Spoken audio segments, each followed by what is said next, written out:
فدي أكتر حاجة وباقابلها كتير جدًا في المشاكل اللي بتيجي لي، إن واحد معجب بواحدة أوي وبيهتم بيها أوي، أوي، أوي، بعد كده إمم. مرّة واحدة ألاقيه بيختفي، ألاقيه ما بيعملش. طبعًا بتكون غلطة البنت إن هي سمحت إن ده يحصل، إمم. بس في الآخر هو نيته من الأول كده.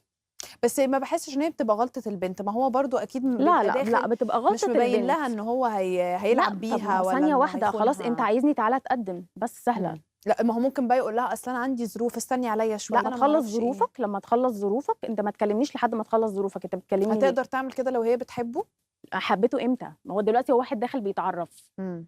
فبيقول لها أنا دلوقتي عايز أتعرّف عليكِ، طب إمم. ماشي تعالَ اتقدّم، خلاص كلم أهلي، هيقول لها آجي أصل أنا أتقدّم وأنا عندي لسه ما ظروف، أعرفكيش؟ طب خلاص لأ، ما هو ثانية، ما هو هنا بقى في حاجة. إمم. أنت دلوقتي لو هو بيتقدّم وكده اتحسبت عليه جوازة أو خطوبة، لأ، أنت لأ. لمّا تيجي تتقدّم يبقى أنت هو أهلي دول إيه؟ أهلي دول هيمسكوك يعني هيربطوك؟ ما هو أنت هتتعرّف عليَّ إمم. من خلال أهلي، إمم. أنتِ جميلة دي حاجة ما والله. فيهاش أي حاجة وحشة. جميلة إن أنتِ يعني بترجّعي تاني أصل حاجات هاقول لِك حاجة، ما إحنا في نسيناها ولاد في في ولاد المجتمع. كتيرة أوي بتستغل النقطة دي. طب ما أنا أتعرّف طب ما افرضي أنتِ ما عجبتنيش، أنتِ كمان من حقِك تختاريني، افرضي أنا ما عجبتكيش. صح. الموضوع بيبدأ بكده، بعد صح. كده بقى يبعد بقى لمّا تتعلّق بيه يبعد. أنا مبسوطة جدًا بيكِ ومبسوطة بآرائِك، وإن أنتِ ميرسي. بترجّعينا تاني للقِيَم اللي إحنا اتربّينا عليها واللي إحنا كبرنا عليها واللي للأسف ما بقِتش موجودة في المجتمع دلوقتي. فأنا باشكرِك يا نور، بجد ميرسي نورتيني بجد. وانبسطت